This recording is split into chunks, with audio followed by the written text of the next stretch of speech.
All right. Well, friends, we have a wonderful guest joining us today. I am so honored that she chose to be with us today on the Grace Filled Grit podcast. We have Lisa Appelo, and she is a widow and mom to seven amazing children. And she is a member of the Widow Mama Collective, and it is a Facebook community for young widows. And she helps women find hope in the hard places of loss. She is a popular blogger, and Lisa loves seeing women flourish in the strength of God's promises. And she has a wonderful, wonderful new book out that I actually ordered an additional one for my mother in law. And we're just honored to have you here, Lisa. So, how are you doing today?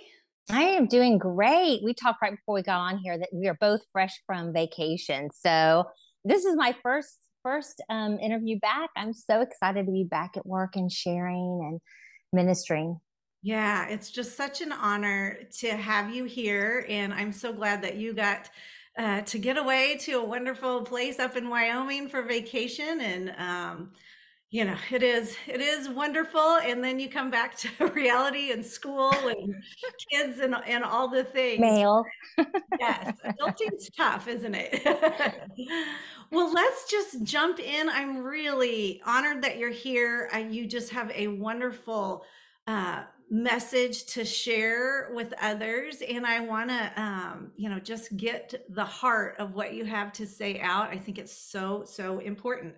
So, your family has been through a tragic, horrific loss with the unexpected death of your husband, Dan. Are you willing to share that story with us in the audience today? Yes. Yeah. Thank you for asking that. I do share because it helps us to understand, where I'm writing from and where I'm speaking from. And when we let each other into our hard stories, we can really see how faithful God really is, right? Um, for us, that started one morning. It was actually so, I mean, we were both asleep, and I woke up to my husband's funny breathing on the pillow next to me. And I wasn't even awake enough to really realize what was going on, but I kind of nudged him out of instinct and just said, "Hun, it's just a nightmare." I thought he would turn over and we would wake up to his alarm in a couple hours. But he didn't roll over and he continued that breathing. And as I woke up to that fully, I realized that something was very wrong. Mhm. And flipped on the overhead light and could see that he was non-responsive. Um, and so this had come out of the blue. There was no notice, no signs, no symptoms. He wasn't under treatment for anything. And we just, I went into response mode. We called 911. I started CPR. And within just minutes, I was just thinking about this the other day, how quickly the paramedics were at our home because the station was right outside of our neighborhood. Mhm. And so they were there, and I thought, okay, he is in good hands. And they took over and began to work on him, took him by ambulance to the hospital, and I followed.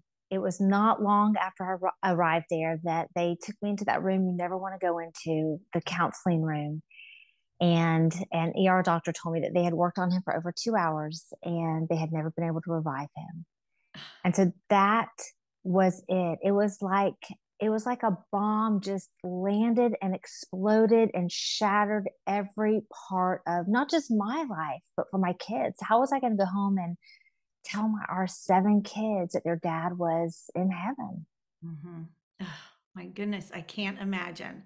So how did you do that? If you don't mind sharing. I mean, I can't even Yeah. imagine how you felt in that moment and that day and that week.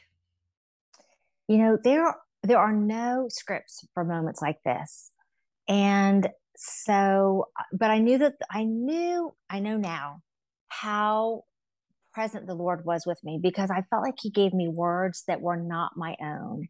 Mhm. And as I told my kids, and I went home. One was waiting at the end of our driveway. He'd been calling and calling and texting, wanting to know. I was not about to tell him or update him over the phone. Mhm. And so I met him at the end of the driveway. And kind of as I walked into the house, they all would meet me. I mean, our youngest was 4 years old, so she received it very differently than our oldest, who was 19, who was actually away at camp, a Christian camp, being a counselor. And so there was the logistics of trying to reach him before they went on the Appalachian Trail and tell him over the phone when he had left. His dad was a 47-year-old, otherwise healthy, vigorous, man in the prime of his career and life and family. And to get this phone call at camp that his dad had passed away, it is just shocking. But I think that when we tell our kids any kind of hard news, it's super important to be very honest and just answer the questions that they're asking. We don't have to give them too much information. Right, right. Oh my goodness, I cannot imagine that. And so how many years ago was that? So that was 10 years ago. 10 years ago. Okay. And so did each of your kids have different responses, I'm assuming, to the news and life that unfolded after that? They did. And I was so grief naive. I did not know. I had lost grandparents, but I did not know anything really about hard grief. And so Mhm. I was experiencing this right along with them and learning about it. I did know this, that we all grieve differently. And so I did tell my kids at the very beginning, after everybody went home, after the service and our house quieted, it was just us in the living room. We sat down and I said, we are going to need a lot of grace with each other, because I knew that it would look different we would all manifest that grief differently. We would have hard days. Some of us would want to go, my teen boys kind of wanted to go right back into life. They wanted to be normal outside the home. So in their sports and the youth group and all of their peer groups, they didn't want to be that kid whose dad, had passed away. They didn't want to be singled out like that. Right. And so home had to be a very safe, warm place for them where they could continue that conversation, because they really weren't going to have it outside the home. My youngest two were 4 and 6. And so they grieved very differently. For my 4-year-old, she cried in her car seat every day. Just at a random time during the day, she would just blurt out, I miss my daddy. I miss my daddy. And I knew for her, we would have that same conversation every day. And I knew she was just trying to wrap her mind around the permanency of death. And really, for the youngest two, but for all of the kids, they've grown into their grief. As an adult, we know uh, the hugeness of that loss. But for kids, they keep bumping into it, as they hit milestones, as they get married, as they graduate. For my youngest, as they realize, what a dad is and what a dad does, they continue to kind of bump into that grief. Wow. That is just, I cannot even imagine how, what, if you had to say one thing that really helped you through mainly just that first couple of weeks of that trauma, what would that be? I think the first couple of weeks I was on autopilot. I was taking care of all of the details of the funeral. But those first few months, the thing that got me out of bed, because my eyes would spring open, I would think, every morning it was like realizing the trauma and that this was my life now. Mhm. And I think the thing that got me out of bed was that I had children. I Mhm. had to get out of bed. They had already lost one parent and they could not lose another. And I didn't need to show up as some super parent. They saw me cry. They saw me parent incorrectly as I was learning how to single parent, and I was overcompensating for that, or trying to make 1,000 decisions on my own. But I think just showing up and saying, I think somewhere in the back of my mind, I didn't think that I would ever smile again. I didn't think that I would ever experience real joy and real happiness again. Mhm. But in the back of my mind, I wanted it so bad. I Mhm. wanted to know that life could be good again, Mhm. that I could, if I would do the hard work of grief, that Mhm. I could reach a place where that just those happy moments would kind of bubble up. Mhm. Wow, that is just amazing. Amazing. So you've taken this horrible experience and now you have written a book and you have started this. I'm assuming it's on Facebook, a Facebook group Yes. for helping out women. And tell us a little bit about that first before we, go into the message of the book. Sure. There's that verse in the Bible that says that we are able to comfort others with the comfort that God gives us. Mhm. And not that in the moment of pain that is super motivating to us. We're all just trying to get through and survive, right? But at some point, you're healing when you begin to look at others and say, I can help her because that's where I was and I get it. And that's what I was feeling. And it took me a long time, longer than I ever thought. Mhm. But I would say about 3 years into my grief journey, I thought, you know what? I want to reach that person because I knew what it felt like to say, I want to know one other person who's walked this and is a few steps ahead of me and can reach back and say, this is the way. Mhm. Let me help. Let me just listen to you and Mhm. let me commiserate with you and let me give you comfort from the comfort God's given me. Oh.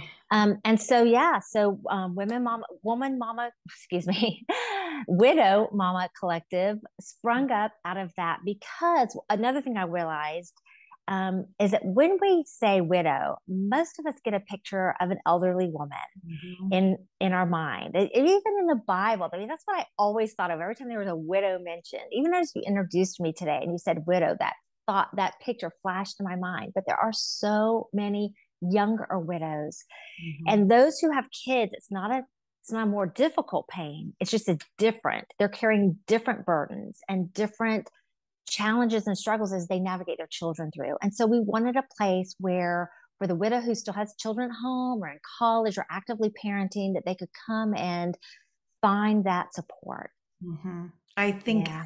I cannot even imagine that situation and what a blessing that is to have someone because it does add so many more layers of grief because you're grieving for your children, not having that life that you had planned for them with their other parent. So I just think that's Yeah. amazing that you're doing that and interacting with them and with a Facebook group, someone can just jump on there if they've had a bad day. And um, what a great, great resource.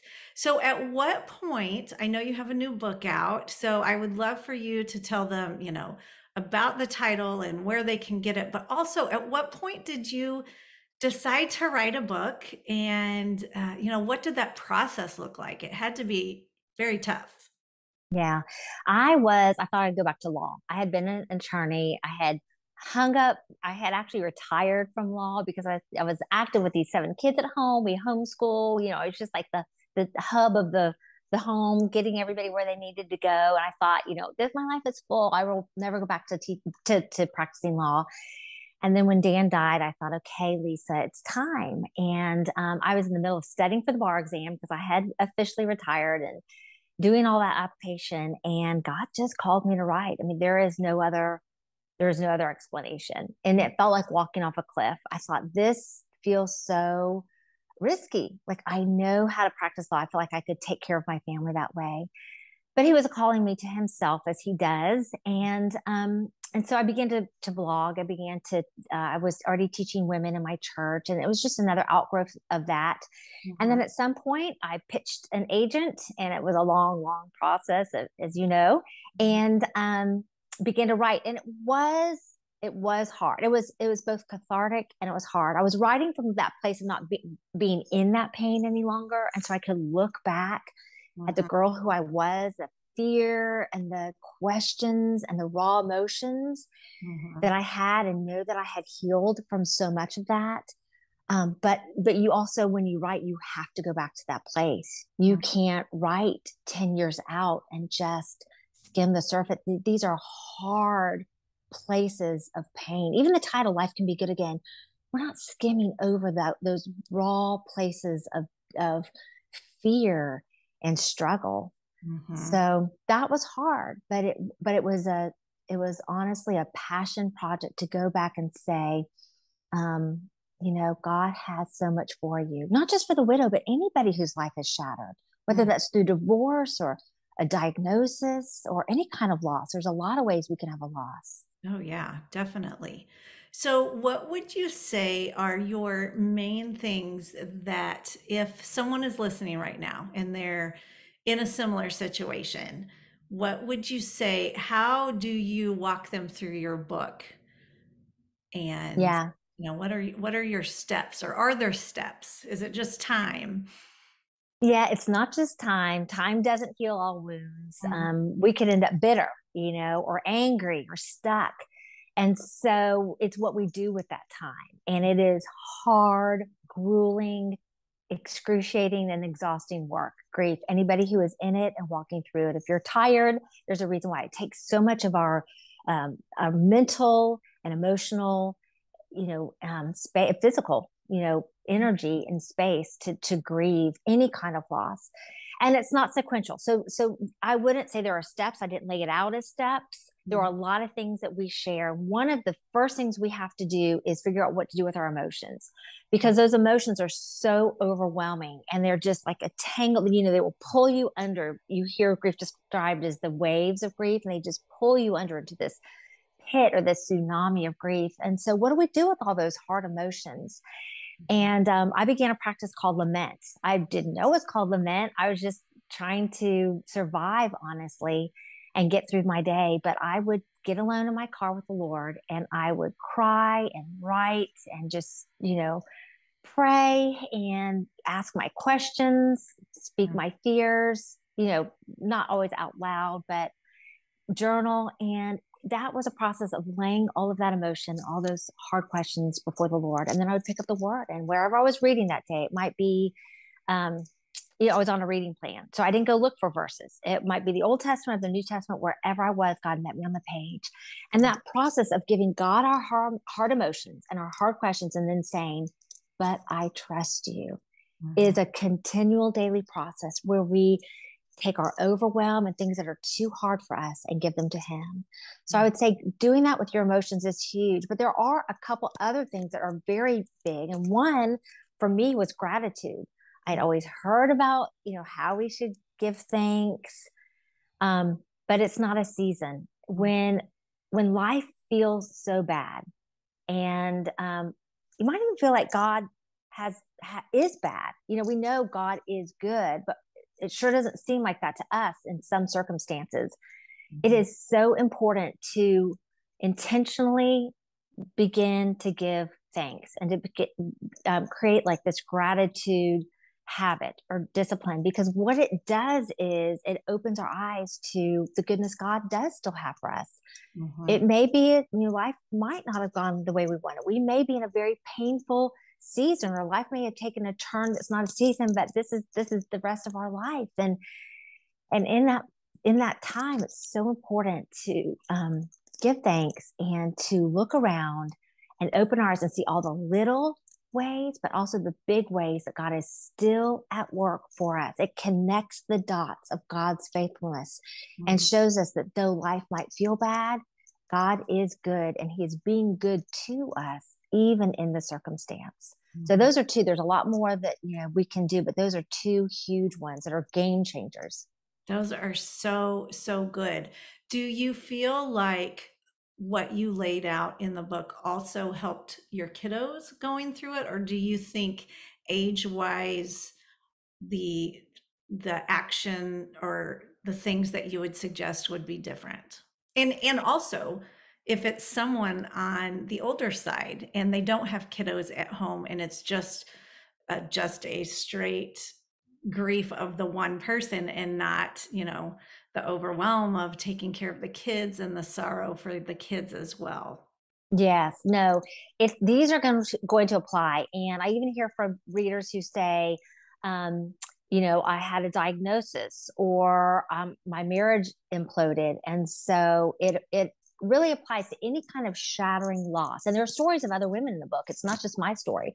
There's a Mhm. story of several friends whose husband walked out on them. I have a story of a friend whose child was diagnosed at like 6 weeks with a unless God heals her, a chronic very difficult diagnosis for her little girl. So yes, I think these are all things that we can do across the board. Not only going to that place of raw emotion and disappointment, because that's really what it is. It's a disappointment with the way we thought life would be and the way life really is. And how do we navigate that space, that loss? How do we learn to not just survive that, but to flourish again, to mind the good that God has, to and do that not just for ourselves, for our children. I would say for my kids, I was very much, especially for my teens, tweens, for my little ones, I was kind of shepherding them. They're kind of they have to do the grief. We can't do it for them, but they're looking to the adult in their life to see how we are responding. And so I was teaching them and talking to them out of the overflow of my own life. And I don't know what it is to lose a father. I only know what it is to lose a husband. But I was very intentionally doing read alouds. Our Bible time was very intentional. Our talking around the table, our talks in the car, all of that were very intentional to continue to listen to them, listen to their heart. And for them, really, they are forming their worldview. They're forming their worldview. What is the theology of suffering? What place does suffering have in the life of a believer? Is God really good? Is he really faithful? Can he walk us through these things?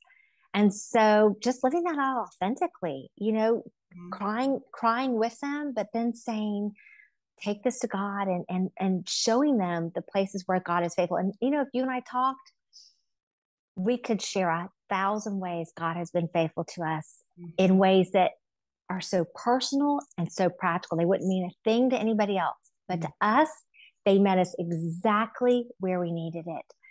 And it is, for me, my prayer has been for my kids that they would develop not just compassion, but an authentic relationship with the Lord, because they have seen the Lord do things that their mom couldn't do and that they couldn't do. Oh, that is so good. That is so good. And I do, I've witnessed the gratitude piece and going, back, even when you're not feeling it, Yeah.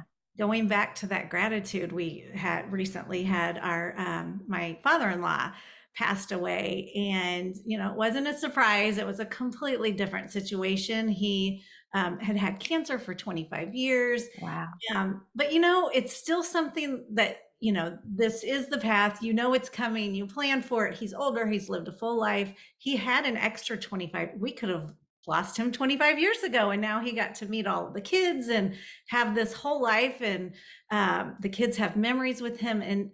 But you still go back to the why, God, why did you do this? And my mother-in-law is really still struggling with that. And it's just going back to reminding of the goodness. We had an extra 25 years, all these memories and pictures and fishing and all the things wouldn't have been the case. He gave us those extra years, but it does seem to be like almost a mind game that you have to continually bring up the goodness and not let yourself, just delve into those negatives, like, why, God, why did it end like that?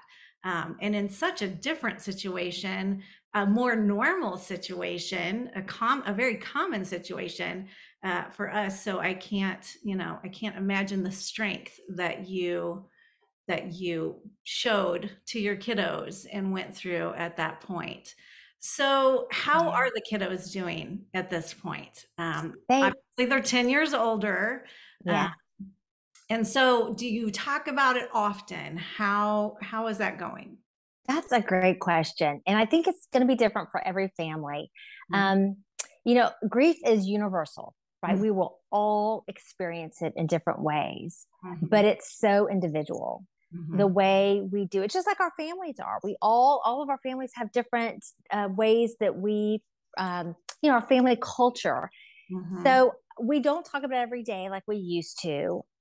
It's interesting. I know we all think of it. I guarantee you, if we were to call each of my kids right now, they have thought of their dad, and they have probably thought of, like, not just like, I miss you in a raw way, but they're part of you. That missing never goes away. He has missed at every dinner at the table, at every Christmas, at every graduation. He is missed.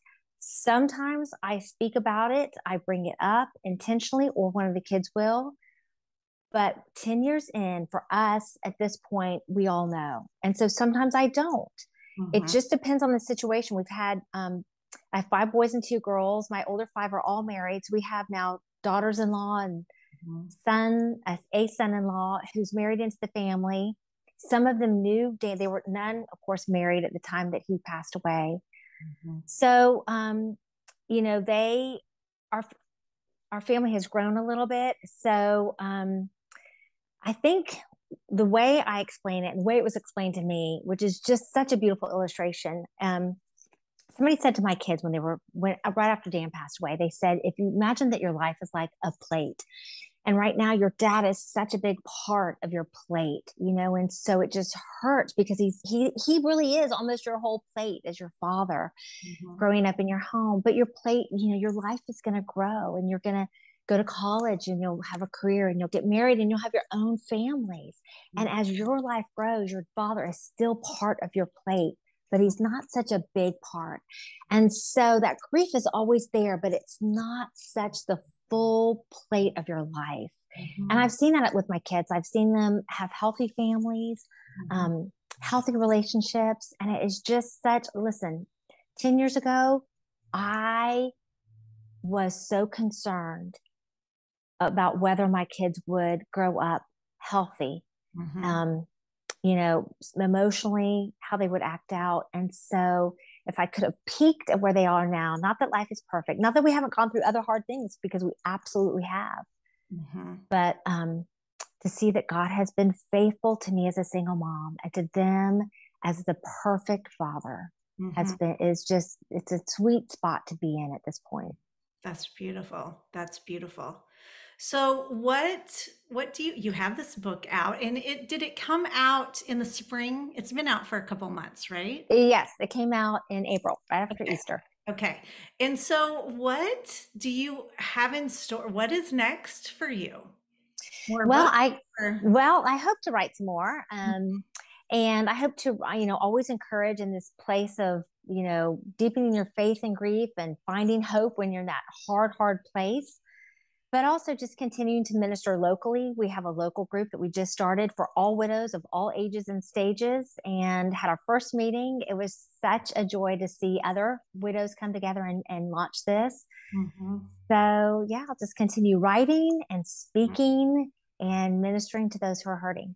That's so, so important. Like I said, I have just bought your book for my mother-in-law, and I just think it's such, although your stories are very, very different, the grief, is something that I think your story will help her through. And I'm so glad that you came on to share. So, Lisa, tell us one more time about your book. And before we go to that, I will say you had and I think it was on social media that I saw it.